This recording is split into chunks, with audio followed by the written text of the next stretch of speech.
Welcome to Sensor Noise, a podcast about photography. I'm Andrew, joined as always by Arthur. Arthur, hello. How you doing? We're getting through it. How's the weather out there? Oh, it's very nice so far. We had a little bit of rain over the weekend, but it's sunny today, and it's 13 degrees here. 13. 13. All right. 13 feels like 2. Hey, that's could be worse, I suppose. Well, this morning it was 8. I tell you what, I don't miss that. Yeah. Of all the things that I miss from the East Coast, that is not one of them. It's also one of those things where this weekend, they predicted like an inch of snow, and we got like 4 inches. It literally snowed all of Saturday. It's no good. Yeah. Anyway, apart from that, let's do some news. What's this about Sony cameras? So this is something that I've wanted for quite a long time to come to Nikon, but they just haven't done it. And Sony's done it. Shockingly, they've done software, which is not really their strong suit. I was going to say that's kind of surprising. But I've used Sony's mobile app for their cameras. It's not good. So it remains to be seen if this works, I guess. Right. But in theory, what this does is it lets you upload directly from your camera to Lightroom or Google Drive. So supposedly it'll upload to Sony's Sony's thing first, and then from there it will shove it over to your Lightroom or Google Drive. Poor like Dropbox, Box, God, I know, all right? those other services. Yeah. They should have all been doing this. Yeah. Interesting though, to go straight into Lightroom. Yeah, I'm assuming it only goes into Lightroom Cloud, right? Not the one that everybody actually uses. But sure. Still, I mean, use Google Drive and then use a Hazel script or something. Like you can automate this now so that your pictures automatically get into your Lightroom library, which is pretty neat. Mm-hmm. I wish that Nikon or Fuji or like anybody else would do something like this, because my camera has Wi-Fi. My camera has an Ethernet jack. How come I can't just plug it in and have it, push all the files over to where it needs to go? It is interesting that it should be a lot more. It should be a lot easier to get photos off of a camera than it actually is in practice. At least they've been building in full speed USB-C ports. That helps. So you don't really need a card reader anymore. But still, I end up just yanking the card out half the time too. Anyway, because I don't want. It's like, well, I don't want the overhead. Right. I end up using the card reader too. I'll just plug it into the computer, and then then it is what it is. So, but at least I don't like my camera only uses CF Express, and I'm not carrying around a CF Express reader with me. No, I just need a USB-C cable, and I can plug it in, and it's fine. But at home, I have a CF Express reader wired into my desk setup that I just use, and that's fine. Now, when I can have my film camera upload directly to Google Drive, now we're cooking. It instantly, develops and scans and uploads it. Hell yeah. Pelican has some new cases. Pelican, maker of boxes that you put your camera in to throw them under a plane, has made suitcases now, like actual suitcases. So they have a hard-sided suitcase that's like, I mean, it looks like just a regular. Because they had cases that sort of had rollers on them, but they weren't like really designed, to be. They're not designed for actually putting like normal stuff in them.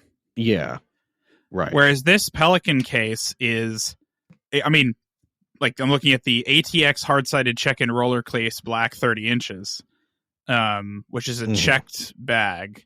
And it looks pretty much like a Pelican case, except on the inside, it's like a normal suitcase. Huh. So that's kind of neat.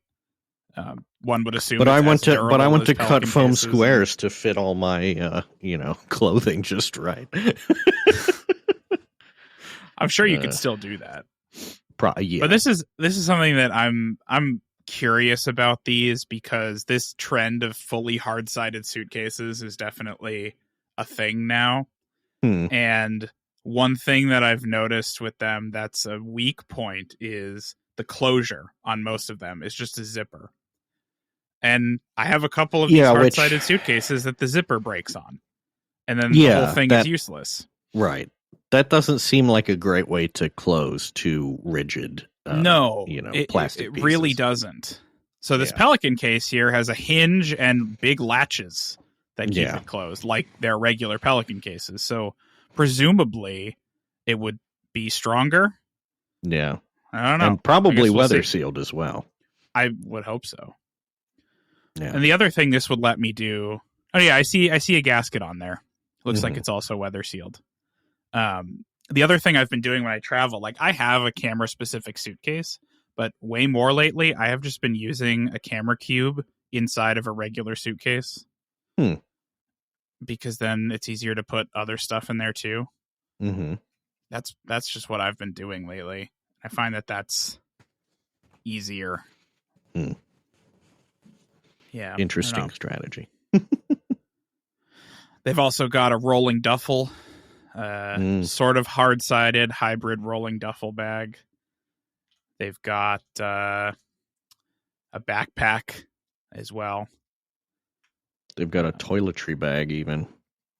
But they're doing here what I'm doing, which is they've got this mod pack system now.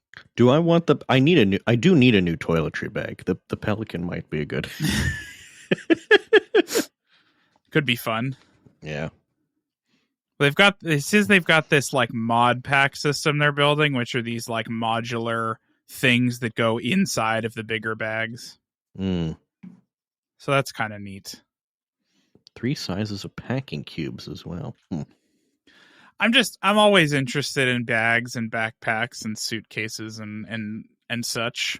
Right. And Pelican has proved over the years to be a pretty reliable brand. You don't see people complaining about them breaking. Yeah. Well, I would hope not. For the price, Yeah. I'd hope not. But, it's Away is canceled or whatever, so we got to find something else. And these seem pretty decent. Because your only other option is to go up to like Rimowa, get the aluminum cases from them, and those are thousands. So, no thanks. Last time we talked about how OM System was teasing a new camera. They've now announced said camera, which is the OM3 mirrorless camera. And it is it's a classic vintage style, basically their version of a Nikon ZFC. Yeah, pretty much. Yeah. So it looks like it's basically like an OM1 body, very similar to an OM1.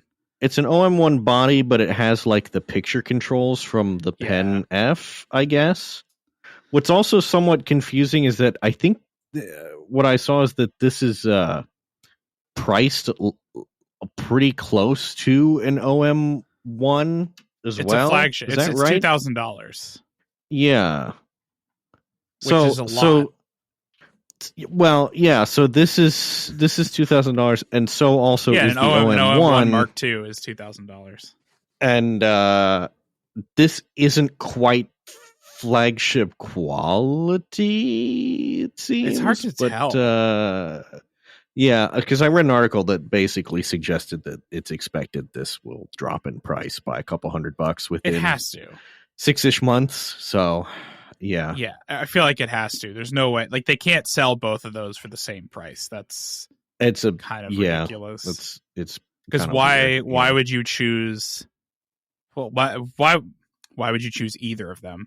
Is a good question to ask. But one thing that I have seen folks complain about with these sort of vintage styled camera bodies is that they look weird when you put the modern lenses on them because it's kind of incongruous. Yeah. And that is true.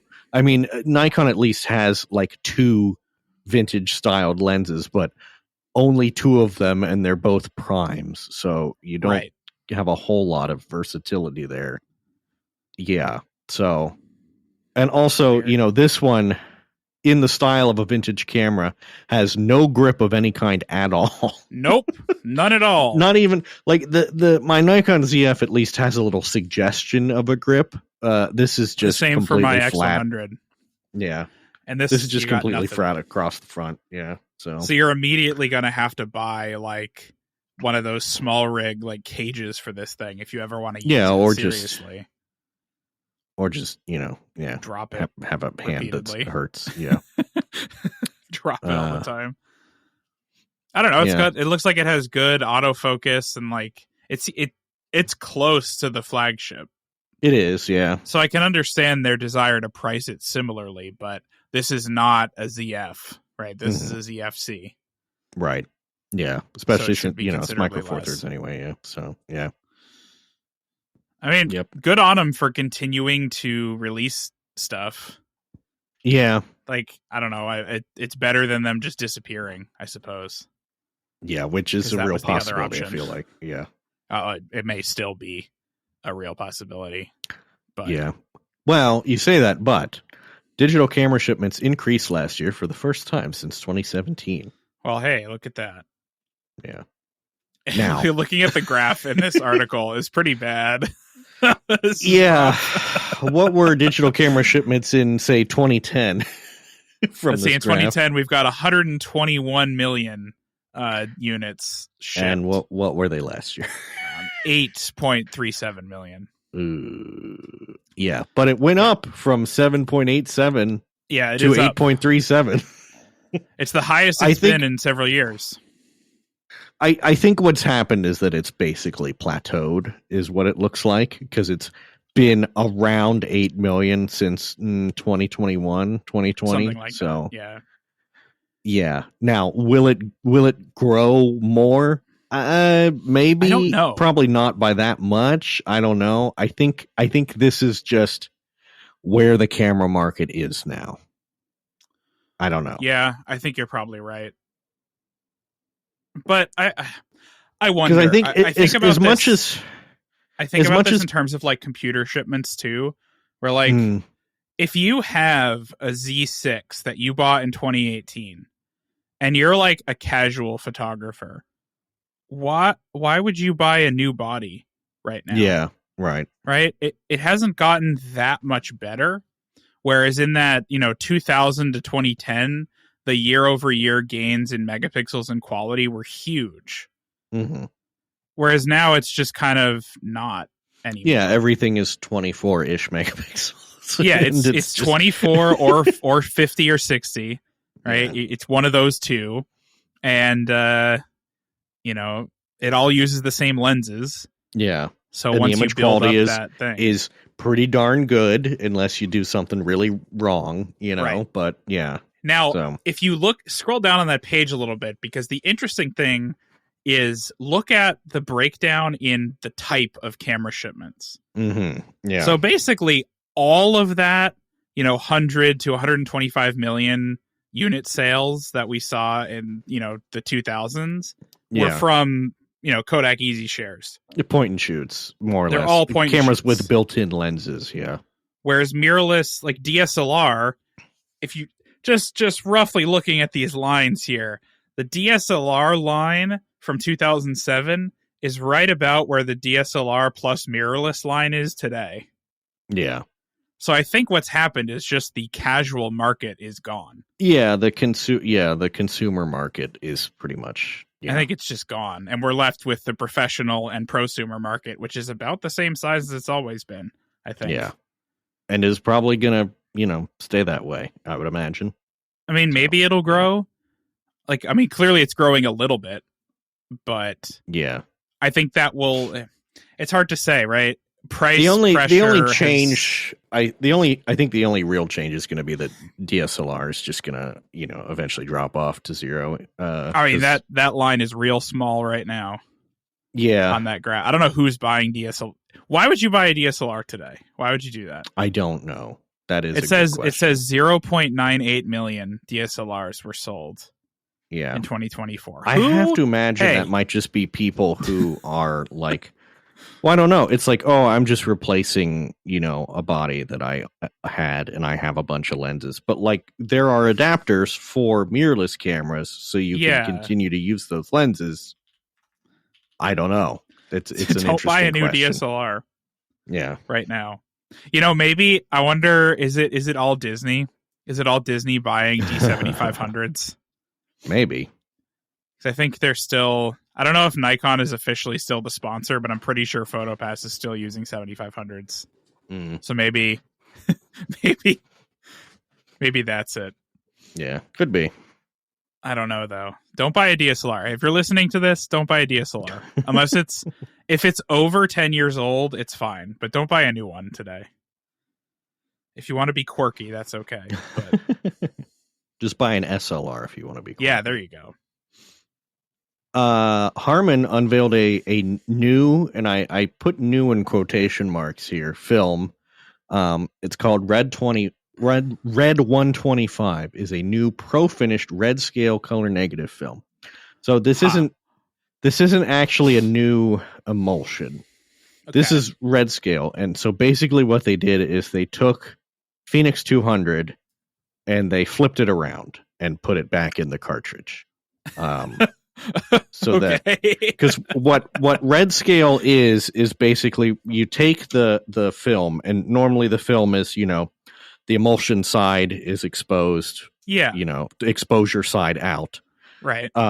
When you flip the film so that the emulsion side is towards the back of the camera, that makes it a red scale film because now it has to go through the base of the film, which is usually, colored according to whatever color temperature it's aiming for, and it has to go through the anti-halation layer, and then it gets to the emulsion, and that results in it basically scaling red in color, hence red scale. So basically all they've done here is, they took their normal Phoenix 200 and they've just spooled it into the cartridges backwards. Which is why it is rated at 125 instead of 200, because it has to go through those layers, which will absorb some of the light, and cause the color casts that you get in red scale film, but you have to expose it a little more to get the emulsion in there. But yeah, this is there are people do red scale film, they DIY it by opening cartridges up in dark rooms and flipping it around. Yeah, you can. It seems like something you can do yourself. Yeah, this is novel because it comes this way from the factory. There's, I think, only one other film, which I think Lomography has a red scale that's from the factory. So, I don't know. It's interesting. I guess I don't know. It feels to me like calling it a new film is like, I guess, but. You got to remember that they're catering to new film users still. Yeah. Who don't know that you can do this. I guess so. Yeah. Right. Film is still kind of it's a lost art, right? Yeah. Still, people are coming back to it and they'll learn these techniques. But if you're just a normal user who's buying these things and then, putting, you're just sending it to Walgreens or whatever, you're not going to know how to do this. You don't have a dark room at home where you can. Okay, you know what I mean, though. You don't have a dark room at home where you can do this. Yeah. To flip it around yourself. Right. So I get it. Yeah. I don't know. This is personally, I've never really been that interested in red scale films, so this just doesn't appeal that much to me. But if you like it, have fun. It's out there. This says this is part of Harman's color journey. Color journey, yes. That's what I hope. I hope there are more stops in the color journey where their film gets better. Then too. We got Phoenix and then Phoenix Inverse. That's right. It. Yeah, that's the journey. Phoenix, but backwards. Yeah. Phoenix, but backwards. Yeah. Last in news here, Nikon has finally decided to do something with RED. And since buying it last year, yeah, they finally are doing something, and what they're doing is actually good. Which I'm not surprised that it's good, but I'm pleased with the direction they're going. feel like that's a low bar when talking about RED. Yeah. To do something good. Because RED is not known for being user-friendly, I guess. No, not at all. And that isn't necessarily changing. But it seems like RED is going to Z-mount, is basically what's happening here. Mm-hmm. So there's a couple of things. Number one, they've released a new V-Raptor and Komodo X cameras that come with Z-mount on them, which is cool. So you can use any of your Z lenses. And along with that, there is a new Z video lens. There's a 28 to 135 f4 power zoom lens, which is wild. Yeah, power zoom. It's the first of the Nikon. It's the first of this new line they're calling Z Cinema. So this is that. This is good because Canon has had things like this for some time, and Nikon used to, but they haven't for quite a while. Now, I don't expect that Nikon will necessarily make cinema cameras like Canon does, because they'll just say, we'll just go buy a RED, but yeah, I don't know, maybe they will, because it's interesting that they made this lens for the Z mount, yeah, that it is. That nominally fits on mostly Nikon cameras and now 2 RED cameras. But they also, I'm just seeing now, they also released a Z to PL mount. So there's a so maybe they will make like a as a sort of in betweener from like the you don't want to pay big money for a RED, but you want something to film yeah, more than just a vlog camera. Maybe they'll have a Z9C or something. Yeah, I mean, maybe that would be cool, right? Yeah, but yeah, no, they've got a PL mount to Z mount adapter. There's several different versions depending on what you want to do here, which is cool. So any of your Z mount glass you can now just use on a RED camera of any variety, which is cool. Nice. And the other way around too. You can also go PL to these the new Raptor and Komodo X cameras as well. So that's neat. The other cool thing that they're doing apparently is bringing a bunch of the autofocus improvements that the Z series has to the RED series. So in doing this, they're bringing a new firmware update down to the RED cameras that give it some of the capabilities of like the Z9, which is cool as well. Yeah. So I think this makes a lot of sense to try to like unify these lines a little bit. Yeah. Of course, the RED camera pricing is still absurd. It's still like $30,000. Yeah, and Nikon's probably not going to mess with that too much. No, so why I don't would think they? So. But remember, interestingly, do you remember one of the first people that Canon opened the RF mount up to was RED? Yeah.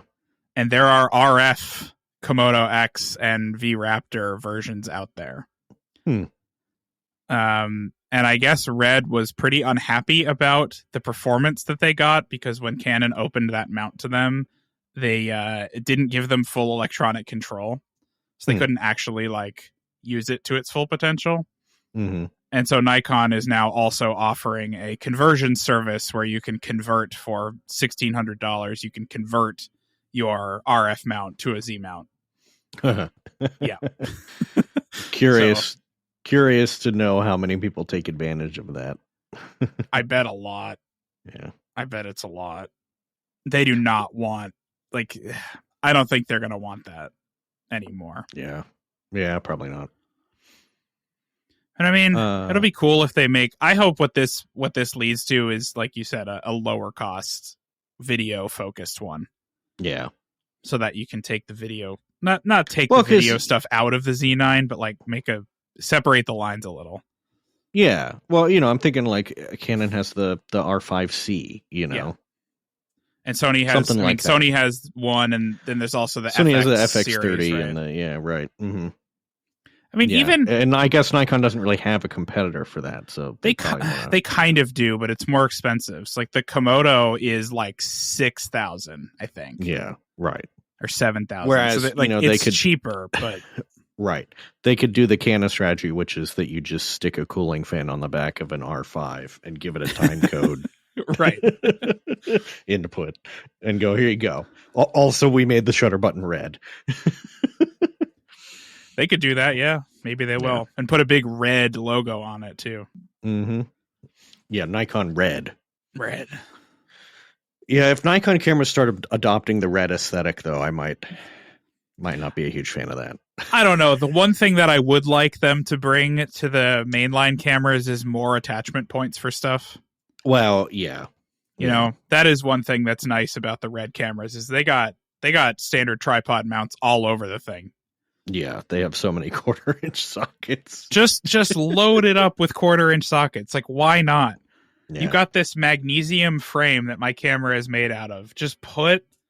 It's like this they camera bought has the 1 1/4-inch socket on it, a single one. They bought the taps for 1/4-inch, and they're like, "We're going to use these. Yeah. I don't care. You know, any flat surface. If we can get like a couple millimeters deep with a 1/4-inch tap, like go for it. Just take the camera body over to the mill and get it done." Here's my proposal. All the cameras have the little like strap mounts up in the top corners. Mm-hmm. Just replace those with a 1/4-inch hole. Like include a strap mount that screws into a 1/4-inch thing, and just make those 1/4-inch holes. Let me attach stuff to them. Why not? I don't know. What's the harm? Yeah. I think Sony basically does that with the FX. That is what they do with the FX. It's basically a rectangle with a bunch of 1/4-inch mounting. But I've got this giant Z9 and it has a single 1/4-inch hole on it. Come on now. Yeah, but it needs to look sleek. It doesn't. Even on the bottom, just put more on the bottom plate where the first one already is. Just put like 3 of them there or something. Well, what are you going to use? 3 tripods at once? Come on. No, I'm going to attach a camera, a Peak Design loop, and my hold fast loop for my strap, and an air tag, maybe something like that. And a monitor and gimbal and anyway. Lastly, in surprise news, we've talked about Capture One and Phase One and how they're ridiculous. Well, they've decided they no longer want to hear from you and are discontinuing their community forums. Interesting. They just will no longer have forums anymore where you can talk to them. Cool. Yep. What? They just don't want to hear from you anymore. Oh, since October 2024, we've been dealing with an overwhelming amount of spam and bot activity. Okay. Yeah, so that means people are mad at them, I think is what that usually means, right? Yeah. When a company says that they're having spam and bot activity, it means customers are mad. They act like that's not that's like an unsolvable problem, but right. I feel like that's No, they're probably mad because people are mad because they got bought by private equity, they've moved to a subscription format, they discontinued Capture One Express, like they just don't care anymore. Yeah.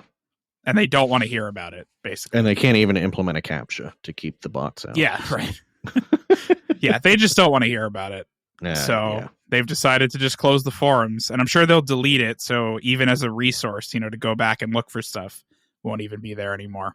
We are exploring options for migrating to a new platform or alternative community solution.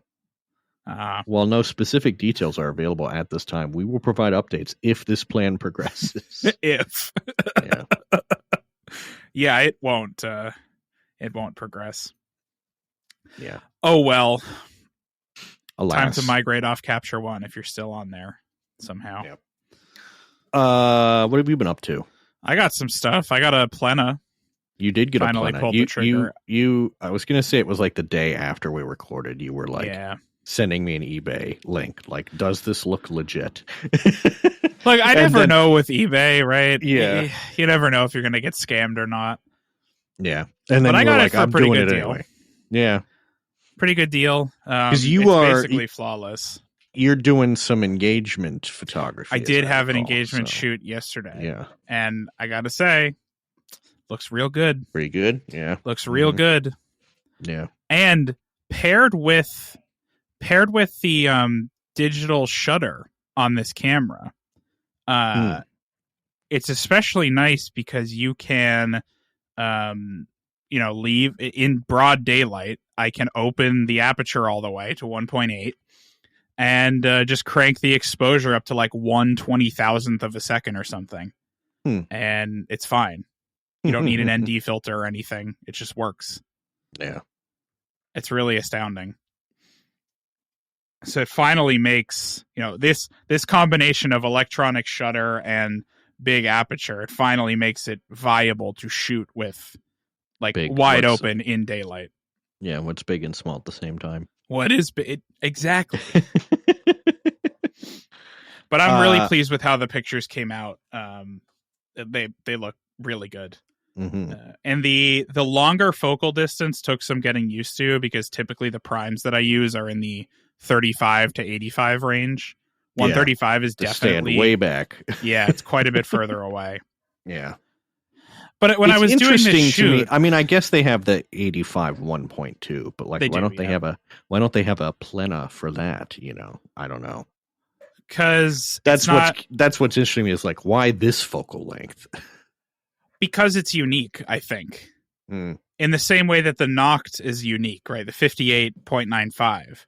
Yeah. It's a unique focal length. It's a unique lens with good characteristics. Like, I don't know. Everyone is one of those lenses that's like, how did this get approved? Yeah. Like, and who made the business case for this? I think that's the sign of a healthy company that's driven by artists and creatives, is that you didn't have to make a business case for it. Right. You can just say, like, this is a cool lens that our customers will like, and so we will make it. Right. Usually that's not enough these days. So, well, not in America, certainly. Right. Yeah. But yeah, I mean, anybody can make, everyone has an 85 1 point Anybody something. can make a lens. No, all of the manufacturers. You get your polisher out. Yeah, no. At this point, the differentiator between Nikon's 85 1.2 well, you can go buy an Sony's 85 millimeter prime off Amazon for like, $200 or whatever. So. But even at the high end, even the 1.2s, like Canon has a 1.2, Sony has a 1.2, Nikon has a 1.2. It's not unique. Nobody's got a 135. Well, yeah, it's almost like 1.8. Optics obey laws of physics, and so it's sure. Yeah. But this one, it definitely is unique. The pictures look really good. The bokeh quality is great. There's no flaring. It performs really well wide open. It's super sharp. Like, if portraits are the kind of thing you want to do, go for it. This is really...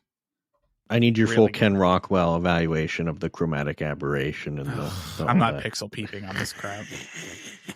I did, for the first time in doing a photo shoot, I remembered to bring my color checker, though. Oh, very good. I always forget to bring the color checker, and I did use it, and I white balanced it correctly, and it looks great. Shocker. I haven't played around with building a color profile for this camera yet. I thought about trying that, but I didn't want to mess it up. So I didn't do that. I just used the white balance card. But yeah, pleased. Well, very, very I'm pleased jealous. With this. Yeah. I haven't figured out what to do with the other ring. It has a programmable ring. Oh, yeah. And programmable buttons as well. And I'm not... What do you do with those? Because I have no clue what to do with those. What do I do with those? What do I do with those? So I have a couple of lenses where they're programmable now. And I have no idea what to assign them to. I don't like assigning it to aperture, because then it changes it if I bump the lens. Yeah. And I don't want that. So, like, what do I... I don't know what to set it to. I'm trying to think of what I have the buttons set to on my lenses. I honestly don't remember. On my longer one, I don't think I end up using them that often. On my 100 to 400, I have the buttons set to the AF on, which is useful. Yeah. Because I do back button focus, and I can set the button to be the same thing. So now I have that, because the button is further out on the 100 to 400. So in the hand that I'm stabilizing the lens, I also have an AF button. That's helpful. Mm-hmm. But like I have no idea what it comes by default assigned to AE lock, but I don't use auto exposure most of the time. So Not really sure what to do with it. Yeah. Aperture or ISO is what most people set it to, I think. Or shutter speed, I guess. Yeah. But it just feels too easily bumpable, and I don't want to mess it up. ISO could be useful on a camera like yours that doesn't have an ISO dial, you know. Yeah, because I have to push into the menu for that. Or no, you just have to hold the ISO button and then use the dial. Yeah. Which isn't that bad. I don't change it that much. Yeah. But yeah. See, I've got a dedicated dial for that, so I just go click, click, click, click, click. Yeah, that would be nice. Meanwhile, I've got a dedicated mode dial to set the shutter mode, but like I can change it from burst to single to burst high to time lapse or whatever. I have a dial for that. Interesting. That's the only dial I've got, though. Well, besides I also got a printer, which I've been waiting for. I was going to buy a new printer. We have an inkjet that was terrible and dying. And I wanted to get an inkjet that's terrible? What? That never happens. I wanted to get a new I've never heard of. All inkjets are great. So I wanted to get a new one. And we had talked about this new one from Canon, the Pixma Pro 200S. So that's what I got. And I got to tell you, this thing is real good. The pictures are great coming out of it. But will they last 200 years? I don't know. It says 200 in the name of the printer, so maybe. Yeah. No, I enjoy people who are kvetching in like printer reviews or whatever about, you know, how long the quote unquote archival quality photos will last. It's like, listen, you know, it'll probably last long enough. Yeah. Yeah. It'll be fine. Yeah. But I've printed several pictures from this now, and it's been great so far. I like that. Several could mean 3 or it could mean 30. No, I've done like 10-ish, I think. Okay. When we moved anywhere in from here, 2 to 5 photos. When we moved in here, we set up a gallery wall, and I never finished it. I got like half of it done. But after buying this, I was like, hey, you know, I can just go and fix it. So I went and ordered a bunch of frames from Michael's and printed out a whole bunch of pictures. Yeah. And just put them up. What I find interesting, they show this Canon printing like a panoramic photo because it can do 39-inch length, which is interesting. I don't have. It has a very long paper tray that like extends 3 or 4 times. I see that. Yeah. It comes out. What pretty this long. means is that I'm going to have to go and buy a Hasselblad X-Pan so I can take some panoramic images and then print the Yeah. That's just what has to be done, you know. Pretty much. Yeah. Flexible output options.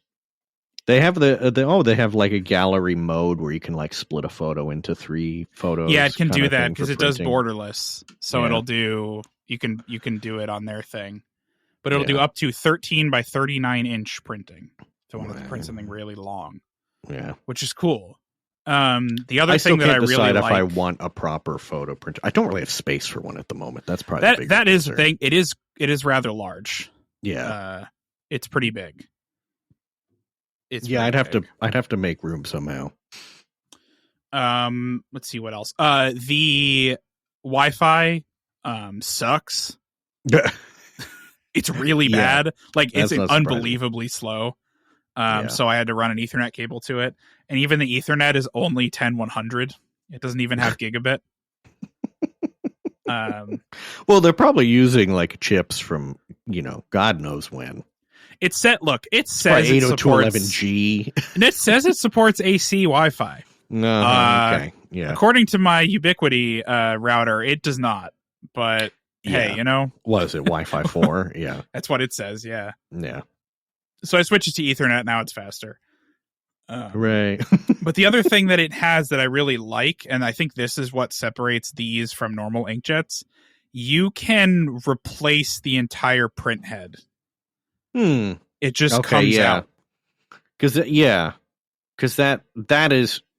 That's what fails. They get clogged and gross. Right. Yeah. And you, like, part of assembling the printer is installing the print head. Like, it comes separately. So that gives me a lot of hope for like how long this thing will last, because if I can just in 5 years when it gets clogged up, I can just replace the print head and there's nothing wrong with it otherwise. Well, because if you're spending this much on a printer, you're not just gonna buy, I'm just gonna buy a new printer. One. Yeah. And they'll get me on not the a $50 HP. Yeah, right. So yeah. Because it's 8 inks. So I need to buy 8 cartridges, and I believe they're about $15 a piece for the cartridges. Image class, Pixa, Maxify, Image Prograph. So this is the other thing with Canon's naming that we've talked about. There's 2 of these. There's the Pixma Pro 200S, and then there's the Image Prograph 300S. Right. They are identical, except the Image Prograph uses pigment-based inks instead of dye-based inks. Okay. They are exactly the same print. Like, if you look at them, they are identical otherwise. Yeah. So I went with the dye-based one because it's quite a bit cheaper, and I don't think I'll be able to tell the difference. Yeah. Adorama has an article that's like, which one is better for you? And it's like, honestly, you're not going to know the difference. It does not matter. Yeah. So I got the cheaper one. And they also said the pigment-based ones clog more because, there's particles in the ink. That's how pigment works. So they are more likely to clog. Canon apparently doesn't make a very big, large format printer anymore. 24 inches is their largest one. They don't. What the heck? No, they don't. Okay. I don't know who does anymore. I think HP and Epson still do, but yeah. Well, I guess Canon probably wants you to go up to their like big boys. Do they have big boys? Oh, I'm on the consumer site. I see.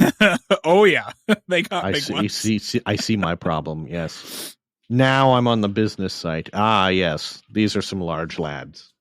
When I was at Vistaprint, one of the last projects we worked on was deploying one of these giant offset, not offset, but big Canon digital printers. Mm-hmm. And 44-inch. Yeah. These are the kind of printers that you load a pallet of paper into with a forklift. Right. That's the kind of thing that we were deploying. And I have to say, they're expensive, but to Canon's credit, they're like half the price of the equivalent HP units. And they don't require you to sign like 50-year support contract with HP to use them. So, that's pretty good. That's how HP is still in business. Pretty much. You would not believe their support contracts. It is unreal. No, you're wrong there. I would believe it.